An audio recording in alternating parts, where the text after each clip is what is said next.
I think it is possible, and I try my best to do that, uh, to be as open as possible when I talk and listen to people. Um, I think it takes a little bit more to do that, though, to kind of step outside of ourselves and step outside of our own ideas. Um, but I do think it's possible. It just is something we have to be very conscientious about. I think, at least for myself, I have to be very conscientious about. Way too often, I think for myself and for a lot of people, we we listen to people, but we're really listening to ourselves and how it reflects on us, or how we what we would respond to it. As an activist, I'm constantly engaged with people who fundamentally don't agree with me, and I fundamentally, many aspects of their lives, don't agree with them. Um, but I always want to hear what they have to say, because I think it's important for me and for them. It's something I want them to do as well, but it's important for me to understand where people are motivated from. Um, when somebody feels it's okay to support animal abuse industries, for example, I want to know why. A lot of times it brings up sadness.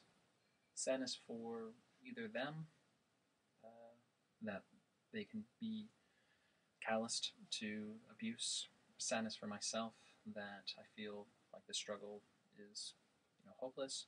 But mostly sad for the victims. And this is for any form of oppression, whether it's sexism, racism, homophobia, or nationalism.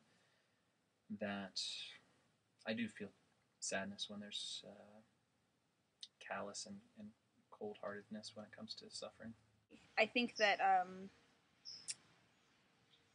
I think that practicing good listening is just that, something you really have to practice. I think that it's something that it's a skill that people develop and really nurture, because otherwise I think a lot of us, it goes immediately through a big filter and we start hearing, you put it into all these different lights and stuff rather than listening to what they're saying.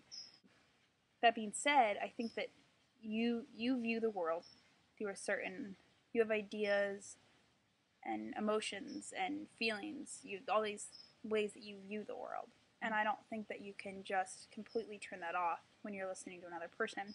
All of our experiences color how, like, even our language comprehension, what words bring up what reactions with us. If you hear something really terrible or really sad, I watched my father get murdered, you don't think, oh, I feel nothing. I don't think you should. I think that you respond in some way. You see that in a certain light. You hear that in a certain light, and it affects you a certain way. So I think that I think it's wonderful. I think it's really important to practice listening, really listening, and not just waiting for your turn to talk. I think that is really important. I think you can be more impartial. You can try and not have too much of an emotional reaction. But no, I don't think it's possible. There's no such thing as having a completely impartial worldview, whether it's when listening or in a worldview period, because that would mean you had an empty brain, and I guess maybe if you're in a coma. You have to kind of figure out what being impartial really is there, because impartialness is relative as well. So I don't really know. My inclination is to say that no. What's moderate in one culture, what's impartial in one culture or one society may not be in another. And so it's contextual, and it goes by whose definition impartial really is. Everyone has an agenda, whether they know it or not. So that would be my answer to that.